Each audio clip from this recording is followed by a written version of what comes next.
Glória a Deus, glória a Deus. Aproveitando a posição, vamos abrir a Bíblia, por favor. Marcos, capítulo de número 4. Peço que você abra a sua Bíblia no segundo livro do Novo Testamento, Evangelho de Marcos, capítulo de número 4. Estaremos lendo a partir do verso 35.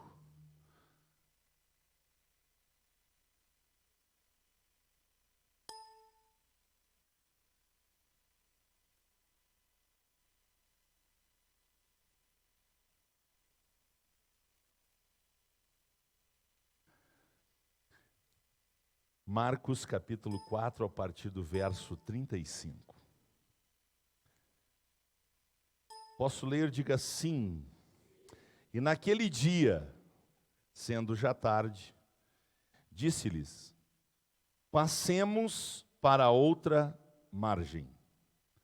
E eles, deixando a multidão, o levaram consigo, assim como estava no barco. E havia também com ele outros barquinhos. E levantou-se grande temporal de vento. E subiram as ondas por cima do barco, de maneira que já enchia de água. E ele estava na popa, dormindo sobre uma almofada. E despertaram-no, dizendo: Mestre, não te importa que perecemos? E ele, despertando, repreendeu o vento e disse ao mar: cala-te e aquieta-te. E o vento se aquietou e houve grande bonança. E disse-lhes: por que sois tão tímidos? Ainda não tendes fé? E sentiram um grande temor e diziam uns aos outros: mas quem é este que até o vento e o mar lhe obedecem? Oremos mais uma vez, bondoso Pai. Obrigado pela leitura da Tua palavra, obrigado pelo tempo da palavra, o ministério da palavra, a porta da palavra que está aberta. Oh Deus, a porta da revelação. E que esta palavra, mais uma vez, cumpra o seu propósito de edificação, de consolação e de exortação. Obrigado, Deus, obrigado, porque nós podemos acreditar que a Tua palavra, ela é boa, ela é digna de aceitação, ela é preciosa e, mais uma vez, de bom grado e com muita alegria, nós ouvimos o que o Espírito fala à igreja. Obrigado, Deus, obrigado por todos aqueles que amam a Tua palavra e a ela vão dar toda a atenção e respeito que a Tua palavra merece. Ó Deus, no mundo espiritual, mais uma vez, peleja por nós. Nós repreendemos toda distração, toda incredulidade, toda contrariedade, Deus, possa cair por terra e que o Teu nome mais uma vez seja exaltado, seja glorificado e que pelo Teu poder vidas sejam alcançadas, tocadas, transformadas, vivificadas, reanimadas pelo poder do Evangelho. Muito obrigado, Senhor, em nome de Jesus. Amém. Meus amados, sentem-se, por favor, os que estão aqui no templo, e vamos então juntos pensar a palavra de Deus. Eu queria falar esta noite sobre como ter a certeza da vitória. Se você prestou atenção, eu abri o culto fazendo leitura de Romanos capítulo 8, versículo 37, o texto que diz que em Cristo Jesus nós somos mais do que vencedores.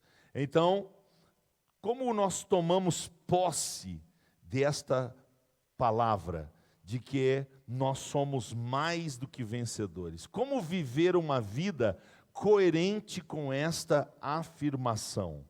Uma vida de vitória constante. Então, escolhi esse texto, um texto que eu sei que está sendo muito usado nesse período de pandemia.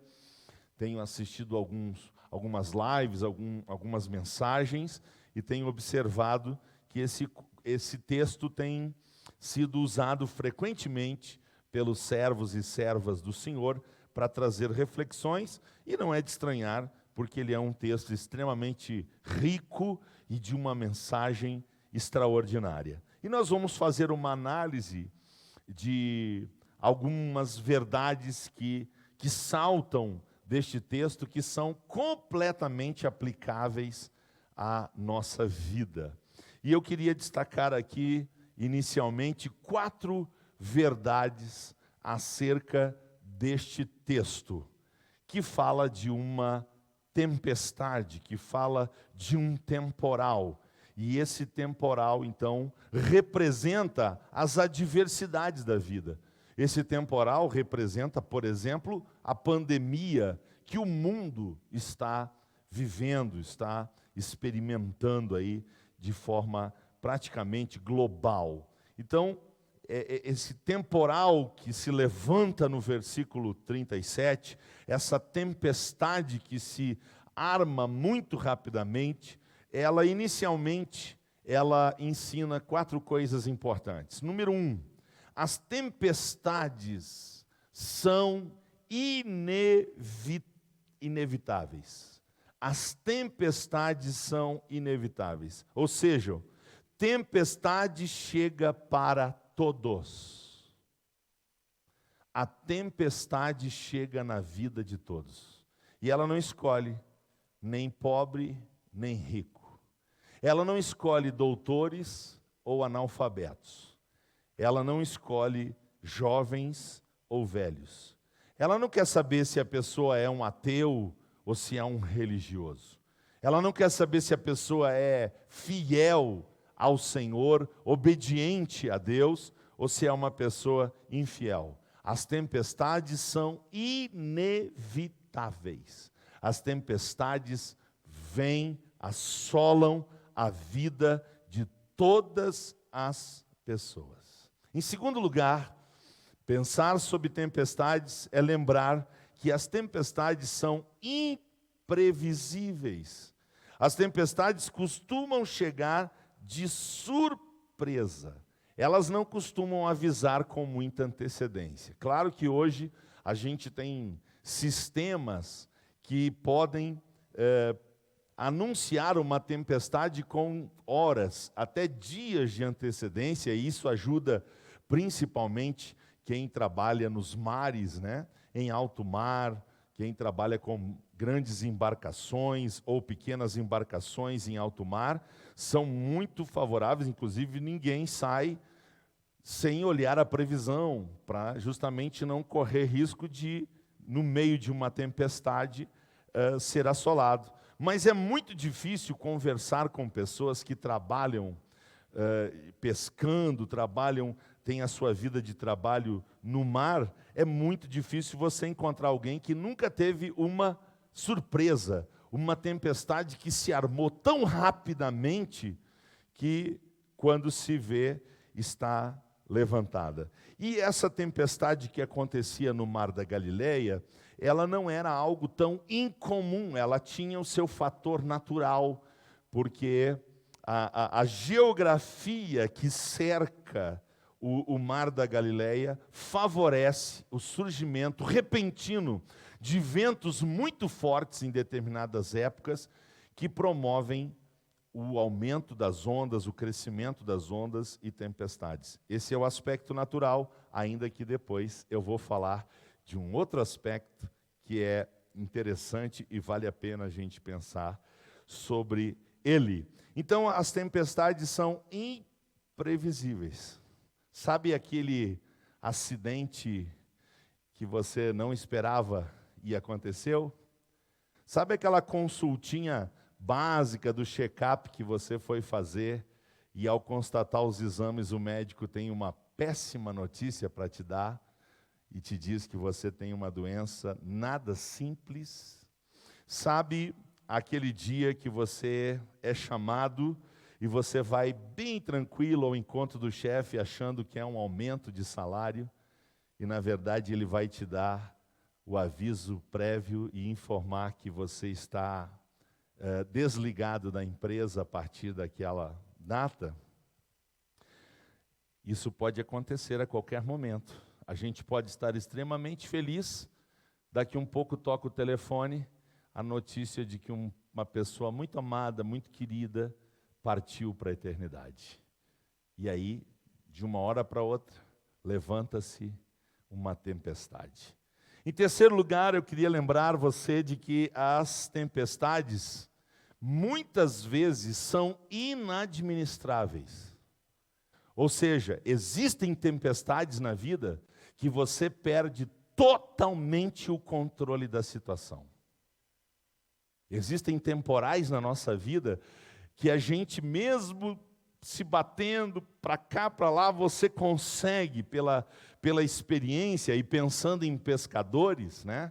Os pescadores enfrentam tantas vezes tempestades que eles vão acabando ganhando algum tipo de experiência, eles vão criando estratégias. Bom, o vento está soprando deste lado, quando é desse lado, as ondas geralmente demoram tanto tempo para chegar, vai dar tempo para a gente fazer tal coisa, vão criando estratégias, mas há tempestades na vida que são completamente inadministráveis, ou seja, a gente perde totalmente o controle, a nossa capacidade definha, a nossa inteligência, a nossa força, as nossas habilidades não servem para nada, porque a tempestade foi muito além do que foi previsto, do que foi imaginado.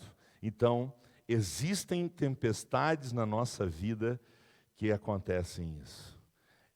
Esse é um caso. Esse texto que nós acabamos de ler, nós estamos diante de uma situação dessa.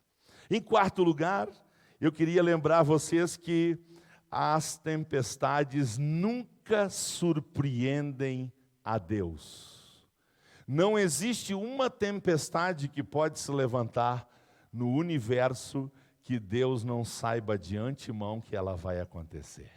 Seja no plano individual da tua e da minha vida, seja no plano coletivo. Há quantos anos Deus sabia que ia ter uma pandemia global no final de 2019 e início de 2020? Há quanto tempo Deus sabia que a Terra seria assolada por uma pandemia chamada Covid-19? Quanto tempo Deus sabia? Você tem ideia? Desde sempre. Então não existe tempestade que pode surpreender a Deus. E mais do que isso, Deus nunca perde o controle de nada. Você prestou atenção no que eu disse? Então diga o que eu disse. Deus nunca perde o controle de nada. Outra vez.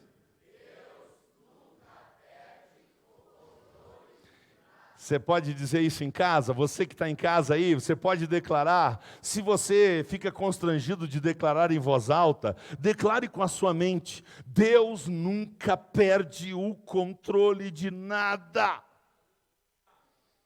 Deus já sabe de antemão tudo que nós vamos passar durante toda a nossa vida. E no que depender dele, o controle estará sempre nas suas mãos. Aleluia, aleluia, aleluia, aleluia. Este texto que nós acabamos de ler, ele é marcado por 3 perguntas que eu quero explorar. 3 perguntas que nós vamos explorar neste texto. A primeira pergunta está no versículo 38. Mestre, não te importa que pereçamos? Esta é a primeira pergunta que o texto faz. Mestre, não te importa que pereçamos? A primeira pergunta é feita a Jesus. A segunda pergunta que nós temos nesse texto está no versículo 40. Agora, Jesus faz uma pergunta aos seus. E a pergunta que Jesus faz é: por que sois tão tímidos? Ainda não tendes fé? Primeiro lugar, eles questionam a Jesus. Segundo lugar, Jesus questiona eles. Terceiro lugar, olhe para o texto, versículo 41. O que acontece? Acontece uma pergunta entre eles. Uma pergunta entre eles. Quem é este? Quem é este que até o vento e o mar lhe obedecem? Aleluia, aleluia, aleluia, aleluia. Este texto, irmãos, ele está cercado de um contexto anterior e um contexto posterior. No contexto anterior a este texto, nós temos a explicação de por que Jesus dormia na popa do barco. Por que Jesus dormia um sono pesado na popa do barco? Você entende isso olhando para o capítulo anterior ao capítulo que nós estamos lendo e também aos versículos anteriores ao versículo 31 do capítulo 4. O que Jesus estava fazendo desde muito cedo? O que Jesus estava fazendo desde muito cedo? Ele estava ensinando. E ele estava ensinando por parábolas. Ensinar, irmãos, já é muito desgastante. Ensinar já é muito desgastante. Ensinar por parábolas é muito mais. Jesus, ao ensinar por parábolas, ele tem que usar recursos de ilustração para poder, posteriormente, fazer aplicações espirituais. E isso traz um desgaste, principalmente emocional, cerebral, no sistema nervoso, traz um desgaste muito grande.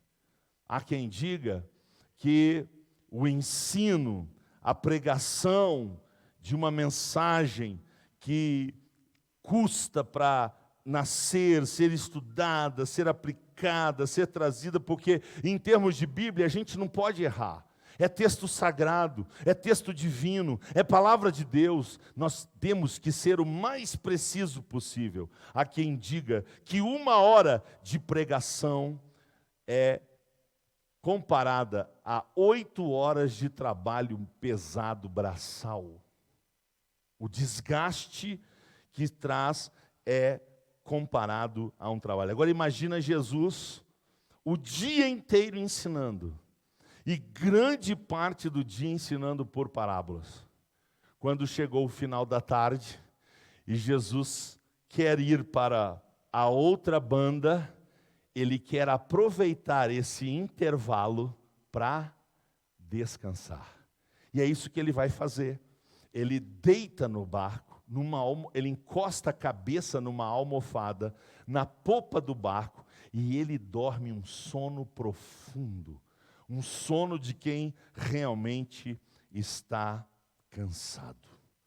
O contexto posterior a esta passagem que nós acabamos de ler é um contexto extraordinário. Ao passar para outra margem, Jesus sabia que ia chegar em Gadara. E ele sabia que chegando em Gadara, ele ia enfrentar, no mínimo, 6.000 demônios. Ele sabia disso. Ele sabia que ele ia encontrar, depois de Gadara, ele ia encontrar uma menina morta, que ia trazer desespero a uma família liderada por um homem chamado Jairo. Ele sabia que no caminho da casa de Jairo, ele iria ser tocado de uma maneira diferente.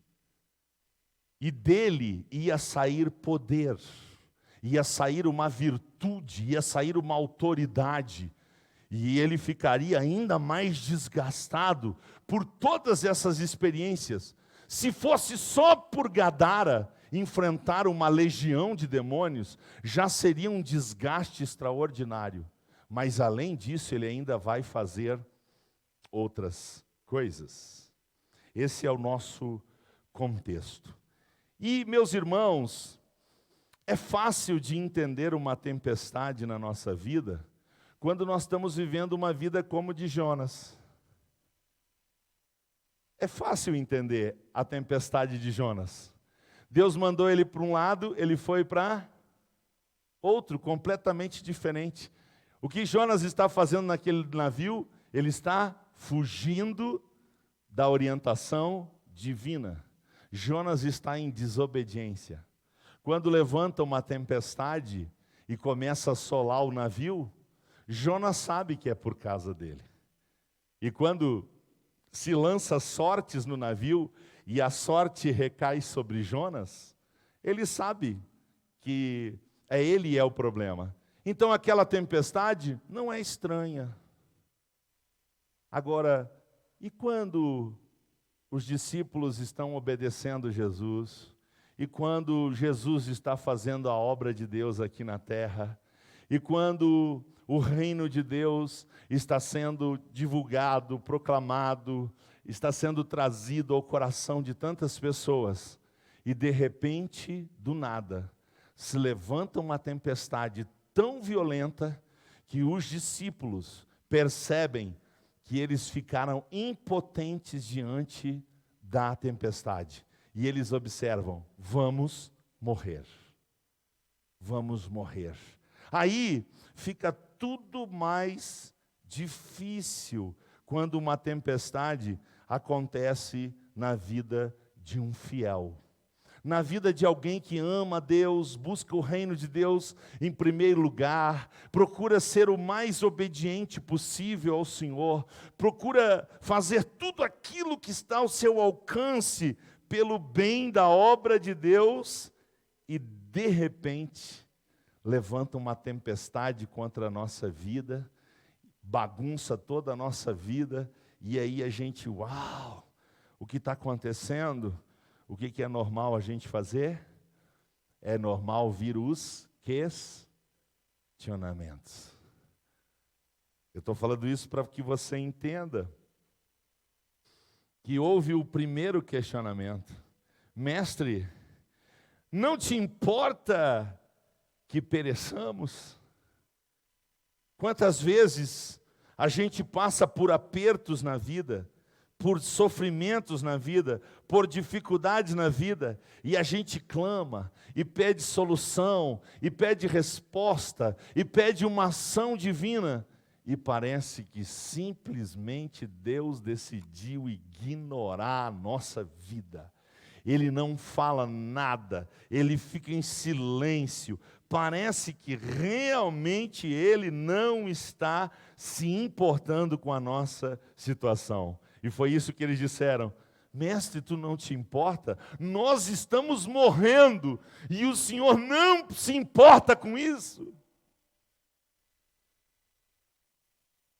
Que coisa extraordinária o que a vida faz com a gente.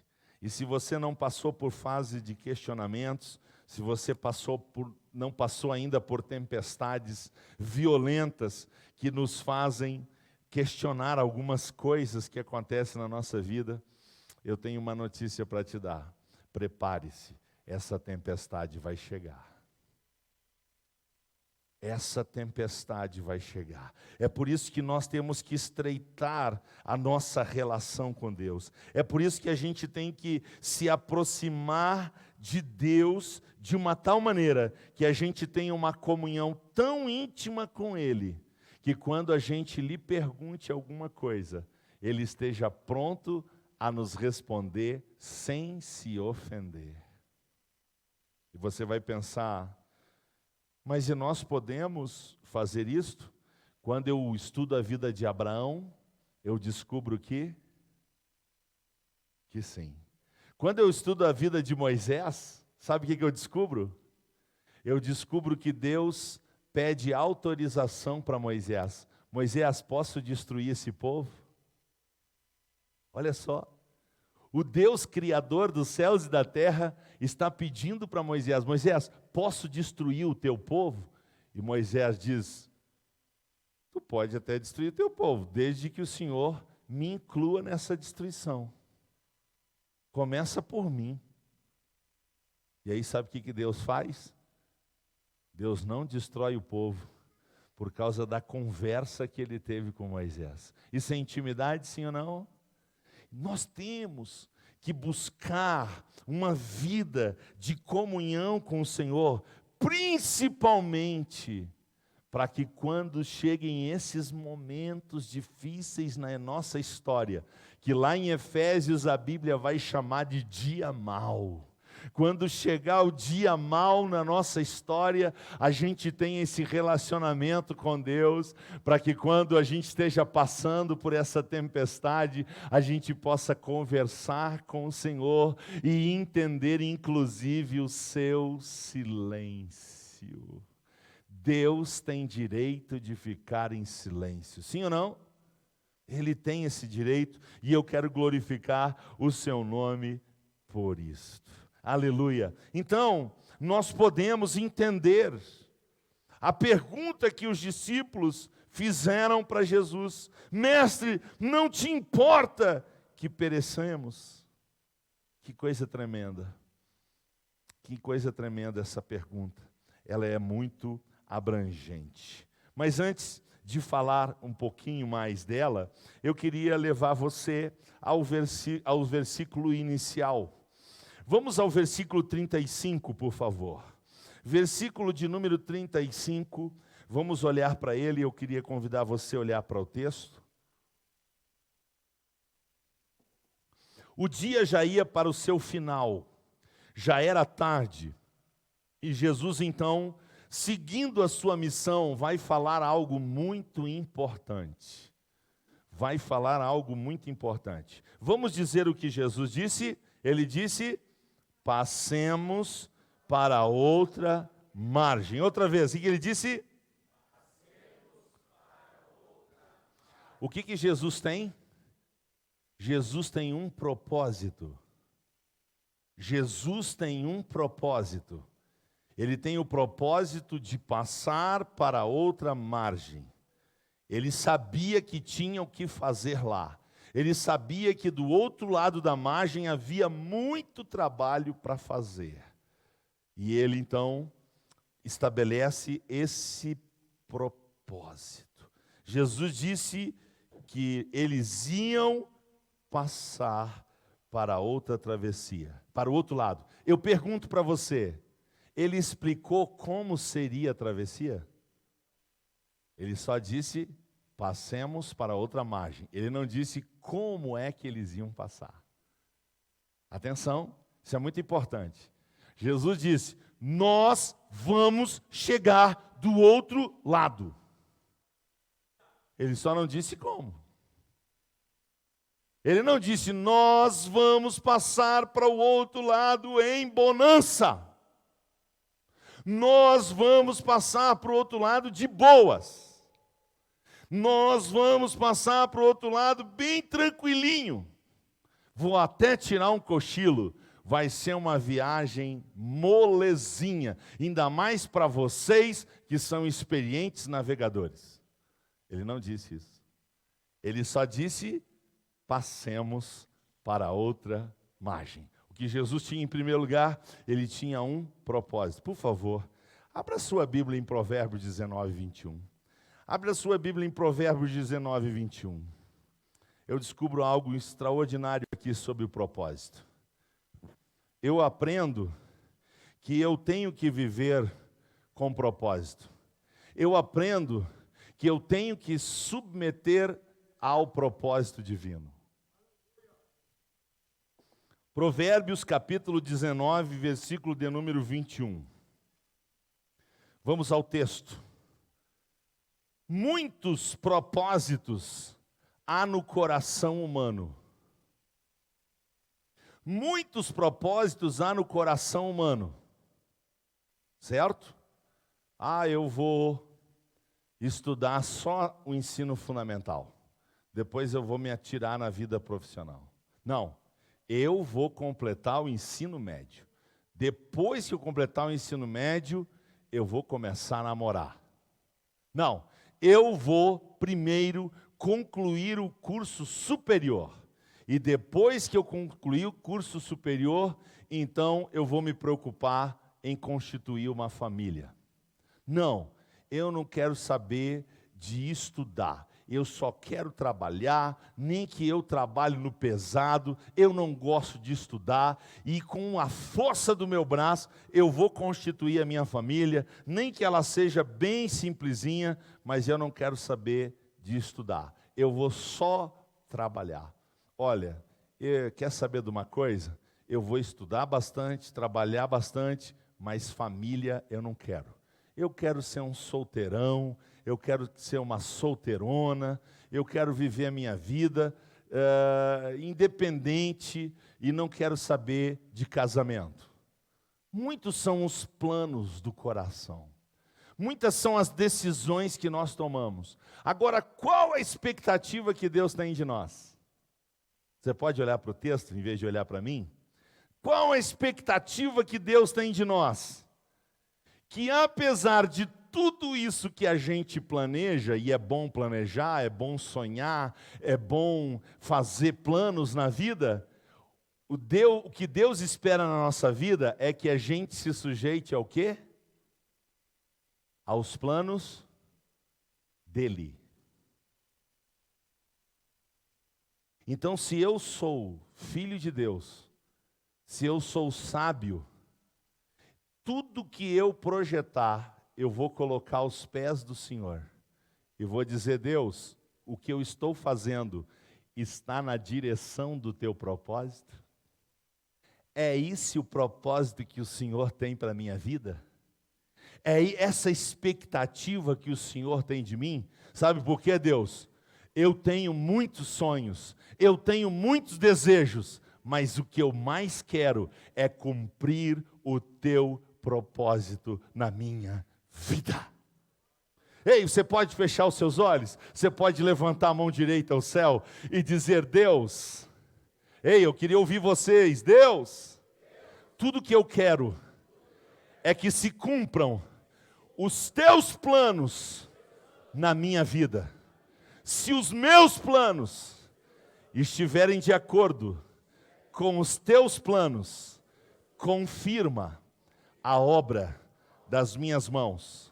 Agora, se o que eu planejo, se o que eu projeto, se o que eu sonho não tem nada a ver com os teus planos, em nome de Jesus, Pai amado, me atrai para o centro da tua vontade e venha o teu reino sobre a minha vida, agora, hoje, para que eu não perca o meu tempo vivendo longe dos teus planos.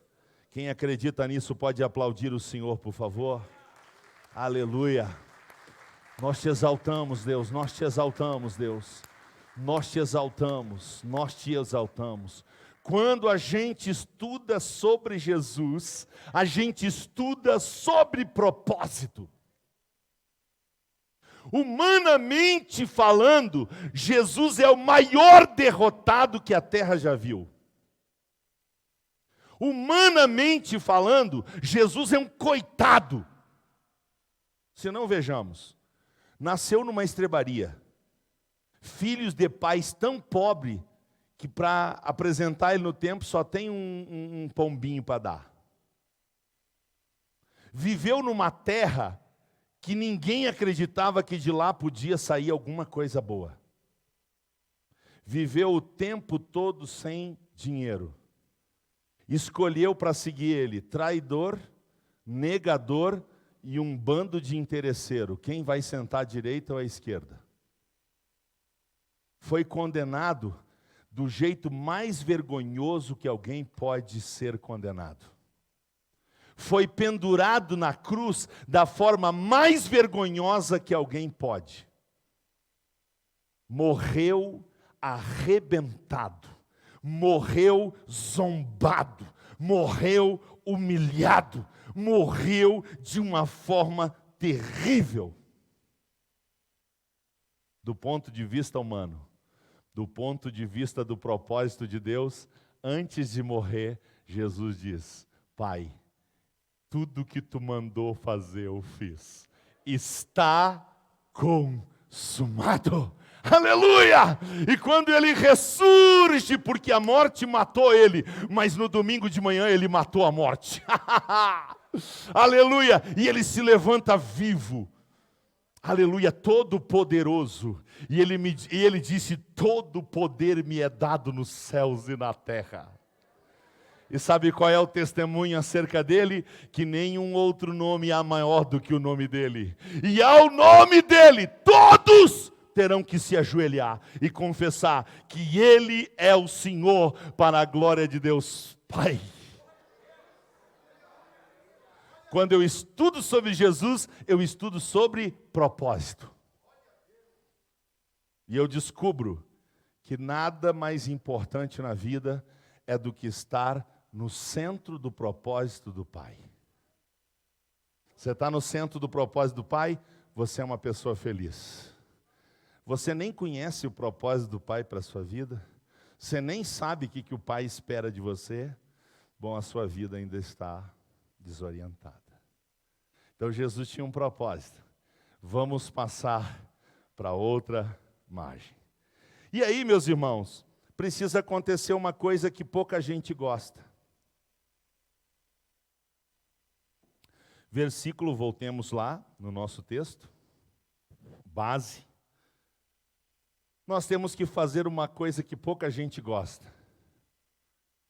Eles tiveram que deixar que diz o 36, eles tiveram que deixar o quê? Eles tiveram que deixar o quê? A multidão. Multidão fala de quê? Multidão fala de sucesso. Multidão fala de atrair pessoas, de estar com ibope em alta. Vamos pensar um pouquinho em redes sociais. Quantos seguidores tenho? Eu tenho 1.300.000. Ih, você está com nada. Eu tenho 4 milhões de seguidores. Outros, não, eu tenho 10 milhões de seguidores. Eu tenho 50 milhões de seguidores. Ou as multidões estão comigo. Multidão dá essa sensação, né?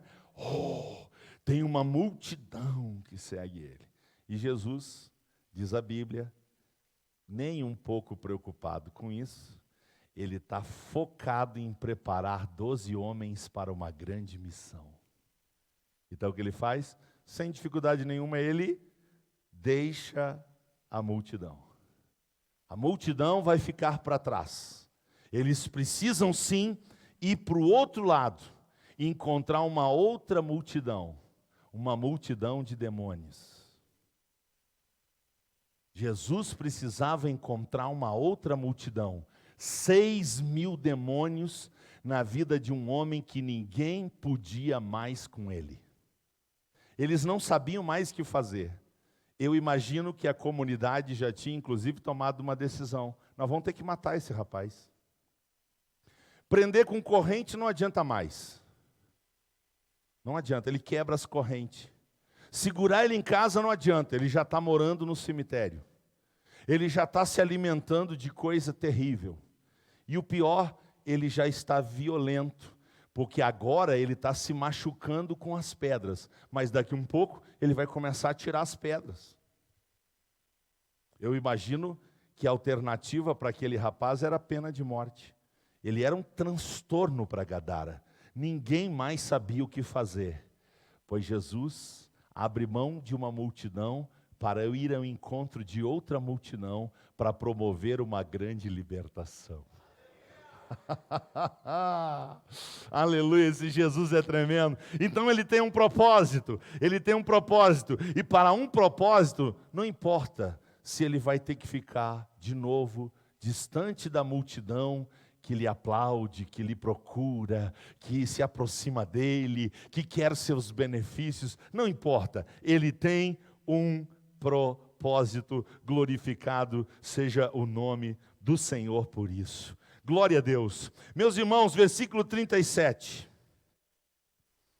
Que diz a Bíblia, lá no versículo 36, nós já temos a informação que só vai se confirmar. O que aconteceu? Eles vão com Jesus no barco. Jesus está no barco. Agora pense comigo, Mesmo com Jesus no barco, não há garantia de que não haverá temporal. O que foi que eu disse?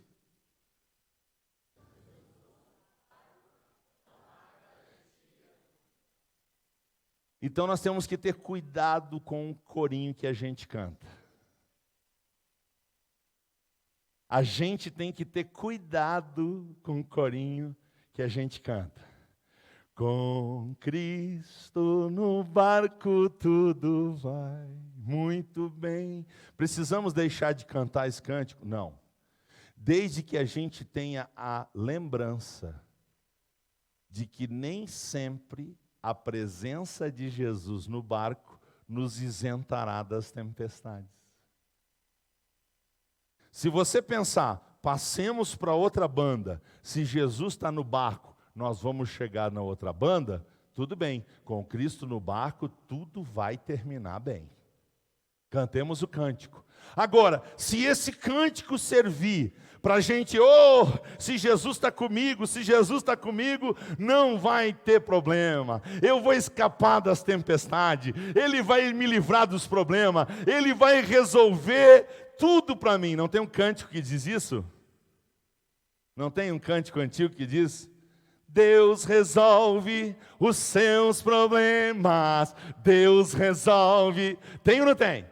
Inventei agora ou não? Tem ou não tem?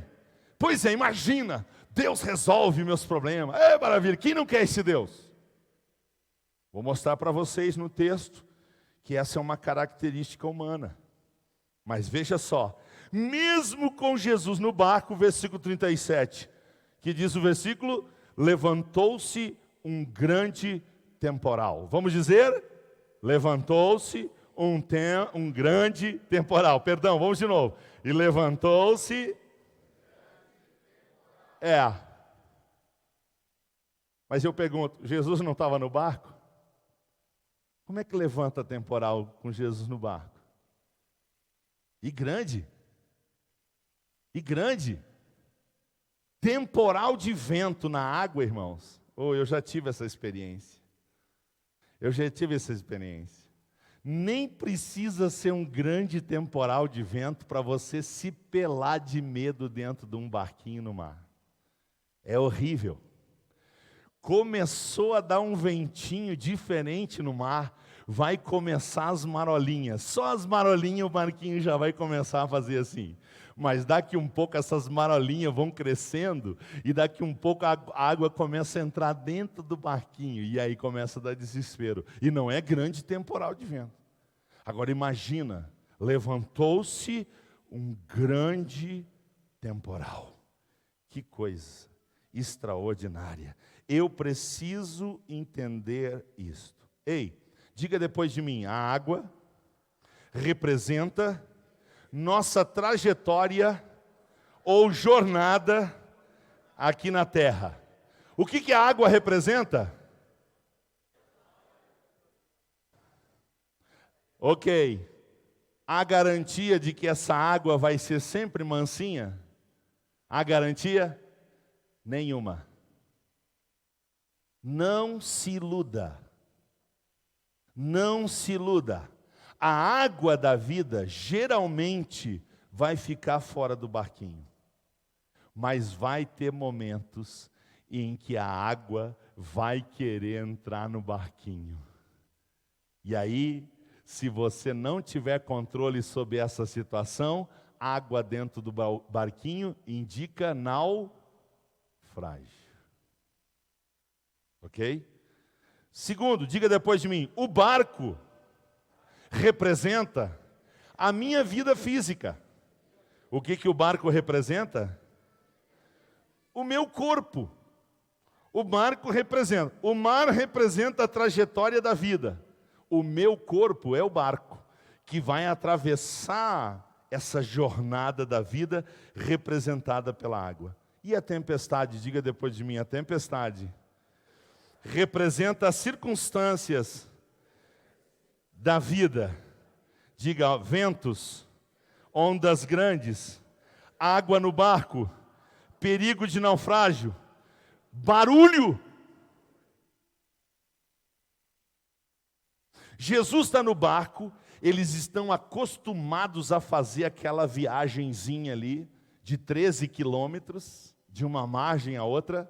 Eles estão acostumados, antes de seguir a Jesus, eles eram pescadores, eles viviam ali, era a profissão da maioria deles, muitos ali tinham esse ofício, haviam pescadores desde a infância ali, mas de repente, começa a ter um gritedo nos barquinhos. Porque você percebeu que junto com o barco de Jesus vem outros barquinhos? E agora está todo mundo numa gritaria. Está todo mundo em desespero. Por quê? Porque se levantou ondas grandes, essas ondas estão jogando água para dentro do barco e eles percebem que a coisa está fugindo do controle. Então há barulho, muitas vozes, muitas informações. Ei, tem alguma coisa a ver com o tempo que a gente está vivendo? Tem alguma coisa? Há muitas vozes hoje? Há muitas vozes? Sim ou não? Misericórdia. Eu acho que nos últimos 50 anos nunca houve tantas vozes zoando nos ouvidos como nos nossos dias. E eu disse agora numa reunião, alguma hora e meia atrás, eu disse, tem mais gente doente da cabeça do que de Covid. Fruto do quê? Dessa multidão de voz. É um griteiro, vai morrer 1 milhão, 150 mil, vai dar tudo errado, vai acabar, ai, ai, ai. Aí vem um e diz, não, vai passar. Isso aí é uma gripezinha, alguns nem vão ter sintoma. E agora? Vai morrer todo mundo ou vai passar? E agora, o remédio aquele dá certo? Não dá. Ah, mas morreu fulano. Ah, mas ai, e tanta coisa. Era cena aqui. Está todo mundo gritando. O vento está zunindo. O vento está forte. As ondas estão agitadas. Ela bate contra a embarcação. Outras caem dentro do barquinho. É uma barulheira tremenda. Uma barulheira tremenda. E o versículo 38 vai dizer o quê? Que Jesus não está nem aí para o que está acontecendo. O que o 38 diz? Ele estava no meio de uma barulheira, tinha alguém que conseguia dormir. Tem gente que não consegue dormir num colchão dessa altura de mola. Tem gente que não consegue dormir nem tomando 3 diazepam. No meio de uma tempestade, Jesus, me permitam, não é o que o texto diz, me entendam, por favor, roncava. O único barulho que saía de Jesus era uma ressonância, não a magnética. Era uma ressonância, um sono profundo. Ele dorme no meio daquela barulheira. Sabe por quê? Porque ele não tem nenhum problema com o propósito.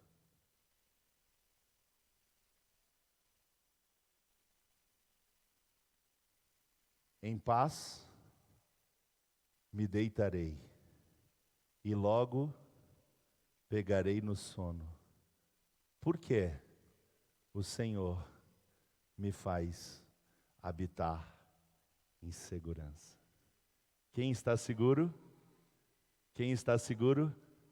Quem está no centro do propósito. Quem está seguro? Está no centro do propósito. Você está no centro do propósito? Então descansa. Descansa. Tem tempestade? Se eles estavam acostumados com as tempestades, eu pergunto para vocês, e quanto mais Jesus? Será que Jesus viu alguma tempestade cósmica no universo em algum tempo por aí? Será que Jesus já presenciou choque de estrelas?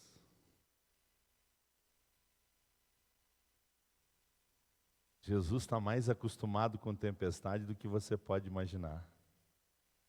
Para Jesus, era só mais uma. E por isso ele está dormindo. Jesus, cansado, dormia na popa. E aí, meus irmãos, surge um problema. Olha só, o que eles esquecem com essa situação? Eles esquecem do que Jesus disse. O que Jesus disse? Nós vamos chegar do outro lado. Ele disse ou não disse? Ele foi claro. Vamos para o barco, deixemos a multidão para trás, porque eu tenho que chegar do outro lado. Passemos para a outra margem. A ordem era clara, era explícita. Mas no meio da tempestade, o que aconteceu? Eles esqueceram. Eles esqueceram que Jesus não visita. Jesus habita. Jesus não visita. Jesus, se Ele habita em mim, qual a tempestade que vai me naufragar? Tem alguma chance de Jesus naufragar? Então, se Ele está em mim, o que vai me fazer naufragar? Você lembra do cântico de Paulo? O que vai me fazer? Vamos lá, Romanos, onde tudo começou. Eu li só o 37, vamos ler para trás, Romanos 8. Vem comigo. Romanos 8.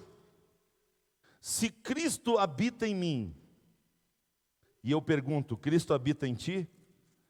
Ei, deixa eu perguntar, Cristo habita em ti? Pergunta para quem está do teu lado, Cristo habita em você? Ele habita em você? Habita ou visita? Habita ou visita? Habita, Carlos? Habita? Cristo habita? Ok? Então, se Cristo habita, é que nem filme de mocinho. Vocês já assistiu o filme de mocinho? Qual é o filme que o mocinho morre? Pode acontecer o que acontecer no filme, irmãos. No fim vai dar tudo certo para o mocinho, sim ou não? Se dá certo no filme do mocinho, vai dar errado com Jesus? Vai dar errado com o mocinho Jesus? Impossível. Então, se Cristo habita, vamos ver, por favor, versículo 35. Romanos 8, 35, está ligado? Diga assim: quem nos separará do amor de Cristo? Vamos lá? A tribulação, ou a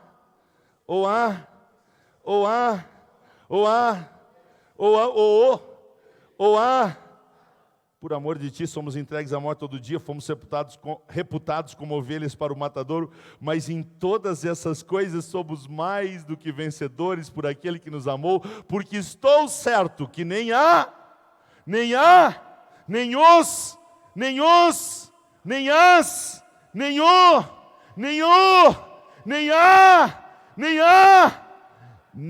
alguma criatura poderá nos separar do amor de Deus que está em Cristo Jesus, nosso Senhor.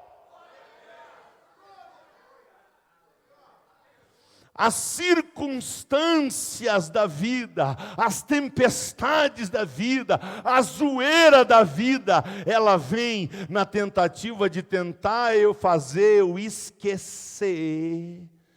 esquecer que Jesus habita em mim. E se Jesus habita em mim, não tem como terminar errado.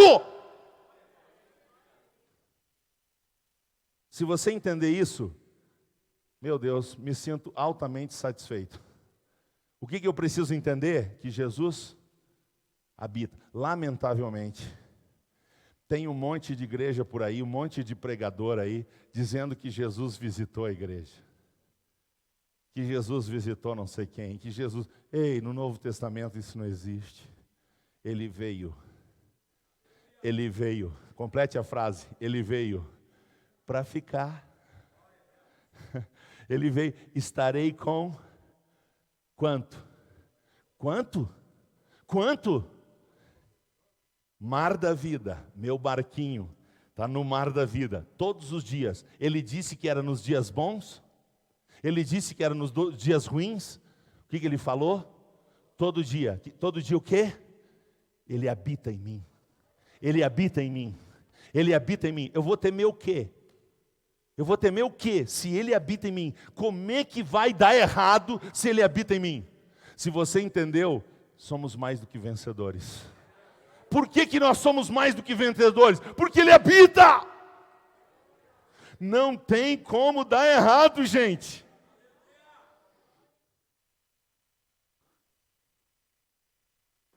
Aí, o que Ele vai fazer? Primeiro, Ele vai resolver o problema. Sim ou não? Olhe para o texto. Sim ou não? Deixa eu trazer aqui de volta. Eles acordam ele, depois daquela pergunta. Ele despertando, o que ele fez? Resolveu o problema. Qual o problema de vocês? Ah, isso aí? Isso aí é o grande problema de vocês? Esse aí é o grande problema de vocês? Ok. Para mim, é molezinha. O que ele faz? Ele libera duas palavras. Cala-te, aquieta-te. Cala-te, aquieta-te. Você pode receber essa palavra do Senhor essa noite? Cala-te e aquieta-te. Não entra na pilha das milhões de vozes que tem na volta, senão você vai começar você vai pirar na maionese. Qual é a palavra que vem de Jesus?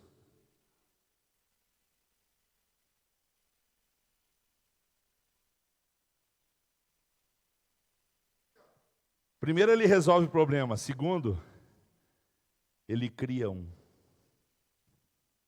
Primeiro, ele resolve o problema. Segundo, ele cria um problema. Qual o problema que ele cria? Ele faz uma pergunta. Por que vocês são tão tímidos?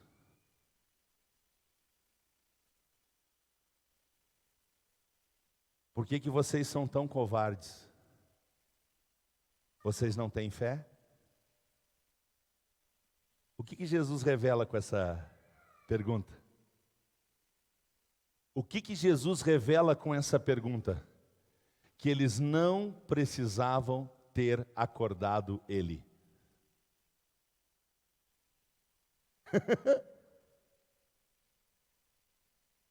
Ó, já tem gente pegando. Eles mesmos podiam ter resolvido o problema. Eles mesmos, por quê? Porque Ele estava ali. E Ele chamou eles para uma vida de duas letras. Ele chamou eles para uma vida de fé. Por que vocês são tão tímidos? Vocês não têm fé? O que Jesus tinha? Jesus tinha expectativa de 4 coisas que a fé pode resolver. Número 1, eles estavam na presença dele. Sim ou não? Eles estavam na presença dele, sim ou não? E o que ele tinha feito? Ele tinha liberado uma palavra. Ele fez uma promessa para eles. Sabe qual é a promessa? Nós vamos chegar na outra margem. Jesus tem dificuldade para cumprir promessa?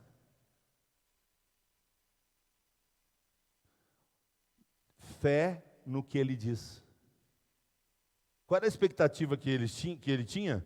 Que eles tivessem fé no que Ele disse, nas promessas dEle. Ora, eles têm a palavra dEle, eles têm a presença dEle, e eles têm mais o quê? Eles têm a paz dEle. Sim ou não? Só quem tem paz pode dormir no meio de uma tempestade. Sim ou não? Porque paz, irmãos, não é ausência de tempestade. Paz é paz no meio da tempestade. Paz é paz apesar da tempestade. Ei, nós estamos na água. A água representa a Jornada da vida. Em algum momento Deus prometeu que na nossa jornada a água não ia agitar? Ele disse no mundo,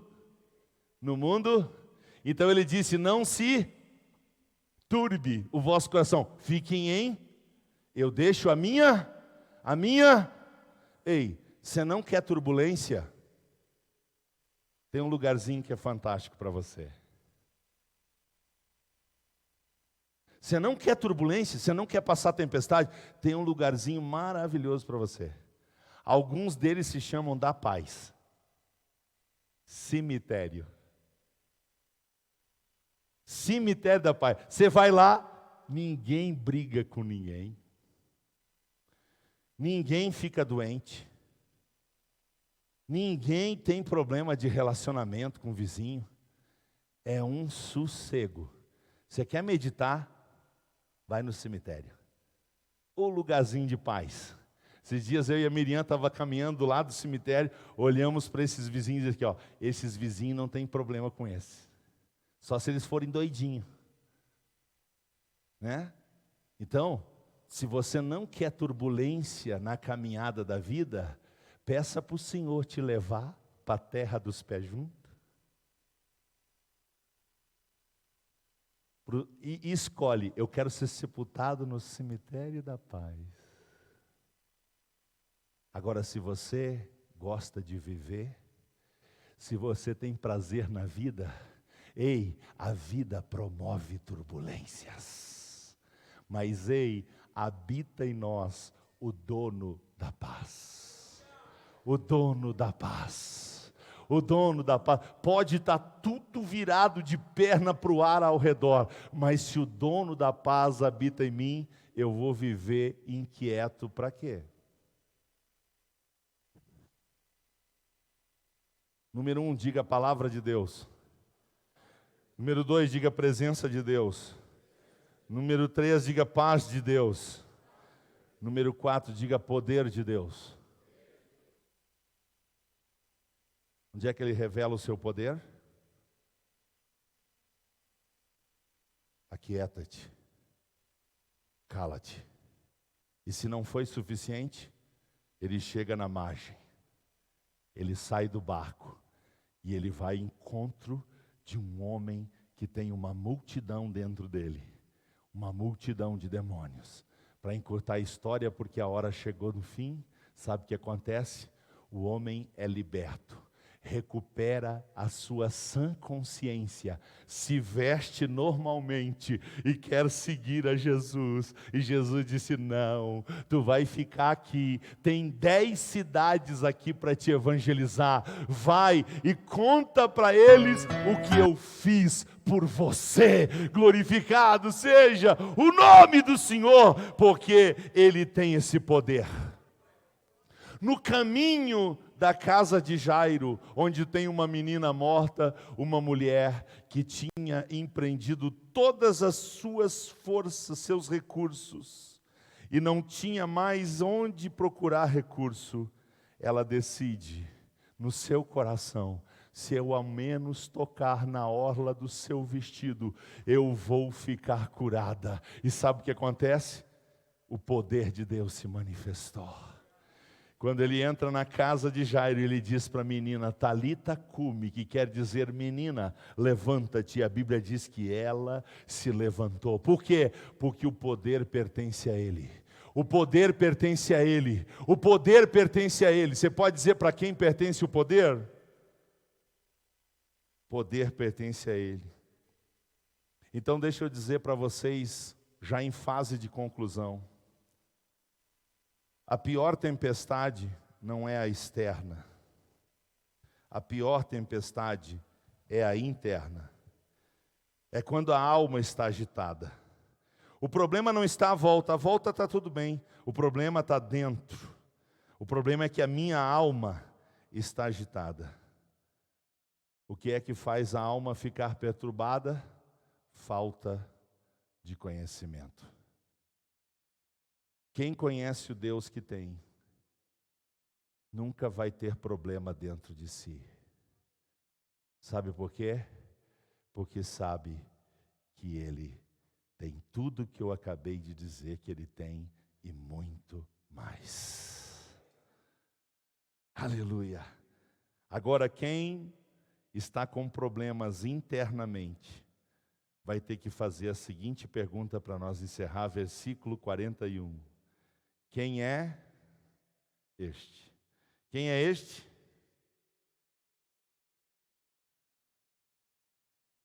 Meus irmãos, o que Deus espera de nós é que nós prestemos atenção na sua palavra. Quando Deus libera uma palavra, é sem arrependimento. O que Ele disse vai se cumprir. O que a gente precisa é ter certeza, se Ele disse que vai morar em mim, Ele veio morar em mim e ponto final. Ele habita na minha vida. E se Ele habita na minha vida é porque Ele tomou o controle da situação. A minha vida está nas mãos de Deus. Ele é o meu piloto e Ele tem todo o direito de dormir. Ele é tão poderoso que Ele dirige o meu barquinho dormindo.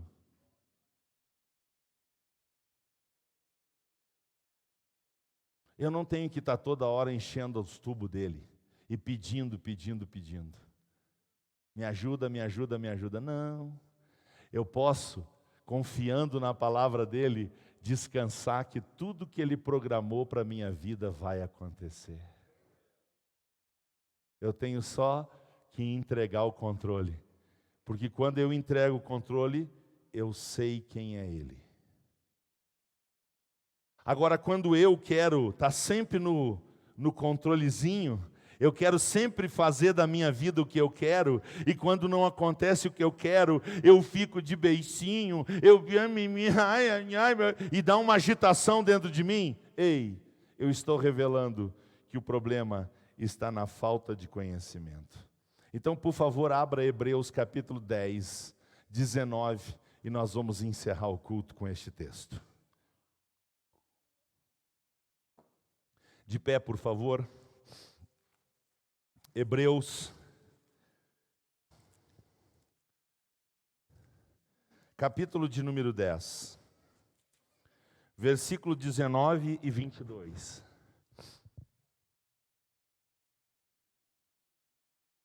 Sabe o que a gente gosta, irmãos? A gente gosta de passividade. A gente gosta de que Deus resolva tudo para nós, ou que as pessoas resolvam tudo para nós. Essa é a nossa disposição mental religiosa. Os outros têm que resolver as coisas para mim.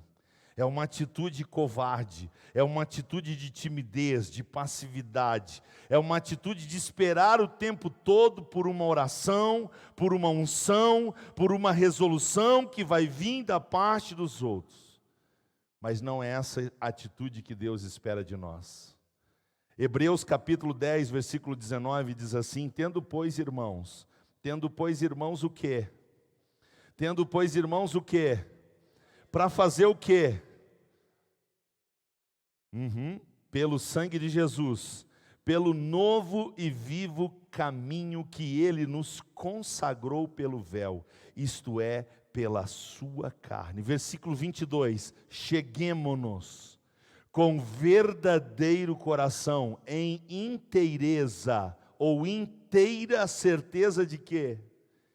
Inteira certeza de quê? De fé. Olha só, Ele quer que nós cheguemos diante dEle com ousadia. Ele tem essa expectativa, que a gente entre na presença dEle com ousadia, e que a gente use a fé que está dentro de nós, garantida pela sua presença. E Ele disse: eu vos dou autoridade, eu vos dou poder. E Ele disse mais: tudo é possível ao que tem fé. Por isso que a expectativa de Jesus é que eles não incomodassem Jesus, deixassem Jesus dormindo e liberassem a palavra de fé. Você lembra, rapidinho, 1 minuto e meio para mim concluir. Você lembra de outra tempestade? Nessa Jesus está no barco. Tem uma que ele está fora do barco e ele decide ir caminhando. O que acontece? Ele diz para eles: tem de bom ânimo, sou eu. E de repente, no meio de todos que estavam dentro do barco, um teve ousadia: Senhor, és tu?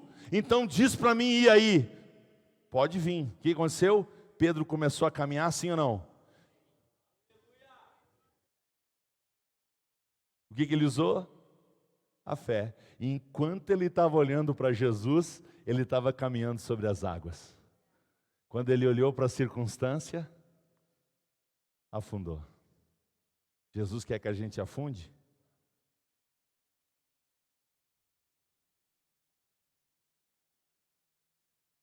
Que vontade de pregar sobre Davi.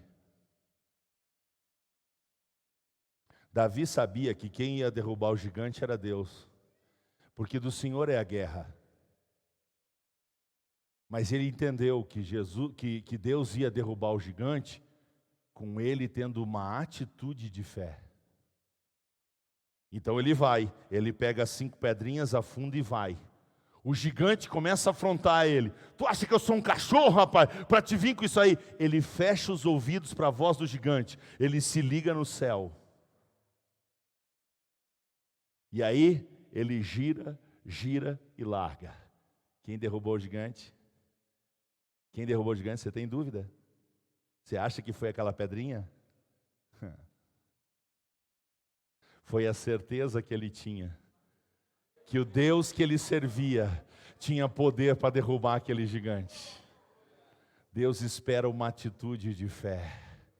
Ei, quem pode dizer: conta comigo, Deus? Porque o justo viverá por fé. O justo viverá por fé. Ei, quem é que vai morar no céu? O justo ou o injusto? O justo viverá por?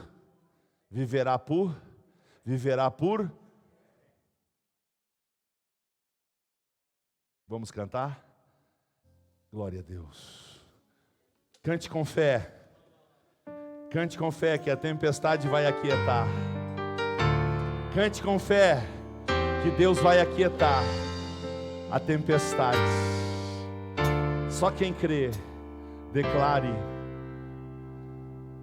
Se o sol se pôr e a noite chegar, tu és quem me guia. Se a tempestade me alcançar, tu és meu abrigo. Se o mar me submergir, a tua mão traz à tona pra respirar e me faz andar sobre as águas. Tu és o Deus da minha salvação. Tu és o Deus da minha salvação. És o meu dono, minha paixão, a minha canção e o meu louvor.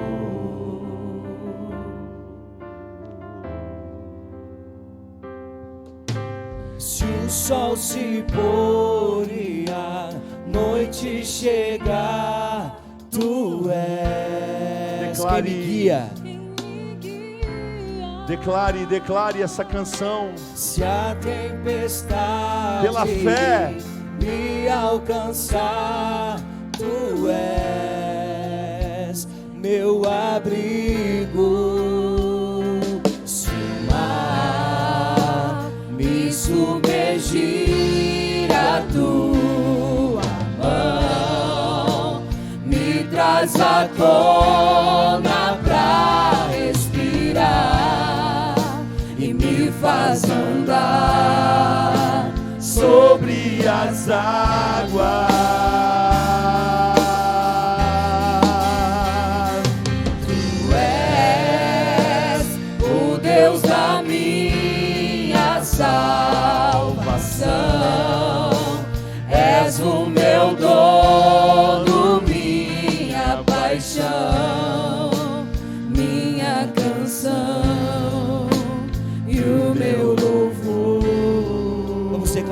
Aleluia.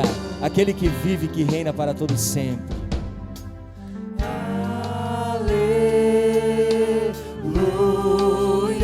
Declare mais forte. Aleluia. Pode melhorar. Aleluia. Vamos colocar mais força.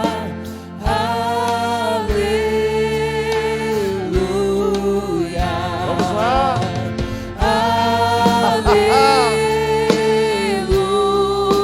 Com fé. Aleluia. Aleluia.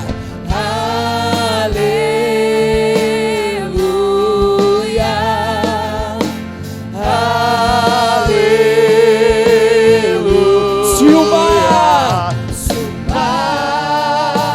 me submergir, a tua mão me traz à tona pra respirar E me faz andar sobre as águas.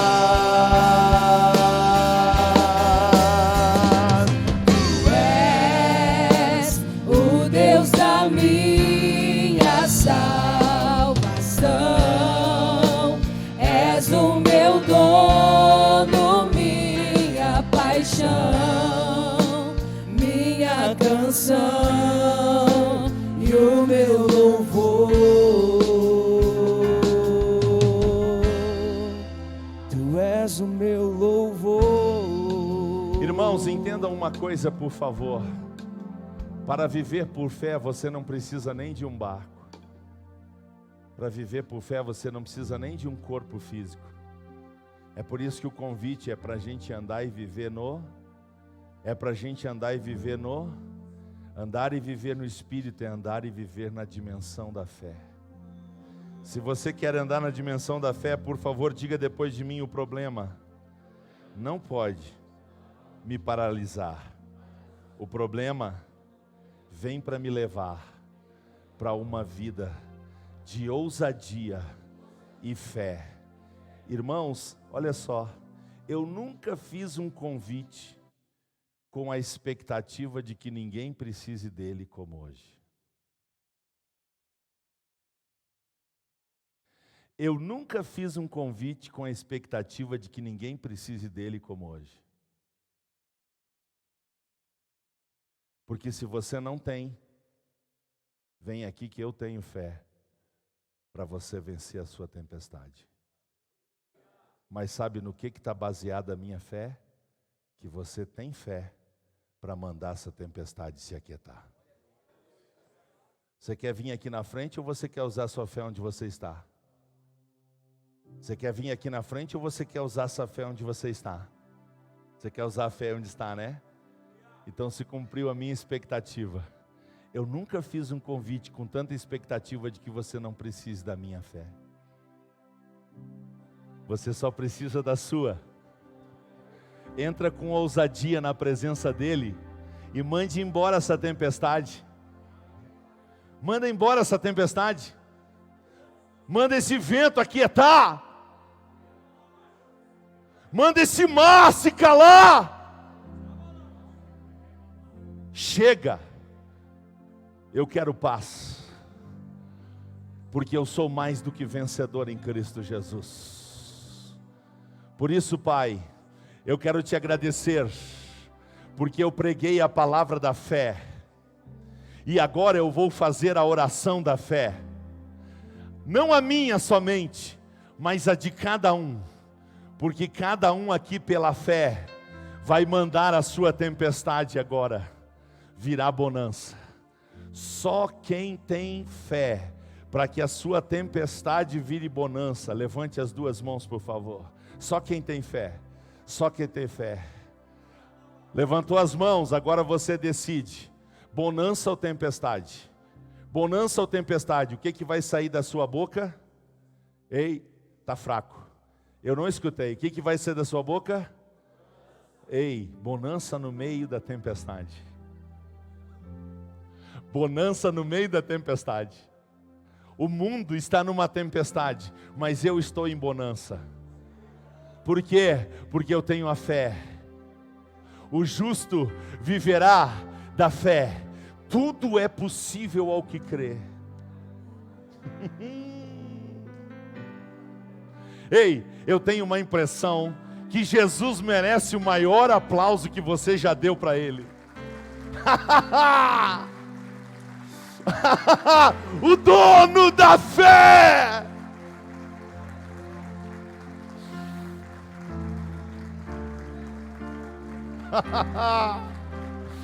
Aleluia! Ei, dá um brado de júbilo! Esse é o barulho que a gente tem que ouvir, o brado de júbilo, o brado de vitória.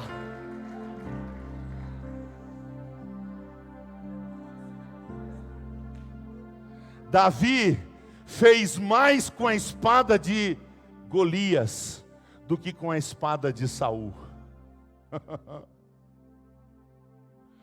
Porque ele usou a ferramenta que estava a seu alcance. A sua fé. Ah, que vontade de pedir para você dar um abraço. Que vontade que dá de pedir para você dizer, aperte a mão do seu irmão e diga, que vontade que dá. Mas eu tenho que segurar aqui. Deixa eu dar um alô, um abraço para o nosso pessoal aqui de Vacaria, Sarandi, Santa Cruz, no Rio Grande do Norte, Santo Antônio das Missões, Rio de Janeiro, Muitos Capões, Bom Jesus, Porto Alegre, Anita Garibaldi, São José em Santa Catarina, Caseiros, Caxias do Sul, Três Passos e muito mais gente linda que está ligado com a gente através do Facebook. Mas eu duvido que vocês sejam mais lindos do que o povo que está aqui no templo hoje. Aleluia, tem aqui um povo lindo, um povo maravilhoso, que vai sair do templo flutuando em fé, rompendo em fé, para uma semana maravilhosa. Amém? Então vão em paz, Deus vos acompanha, a vitória é nossa pelo sangue de Jesus.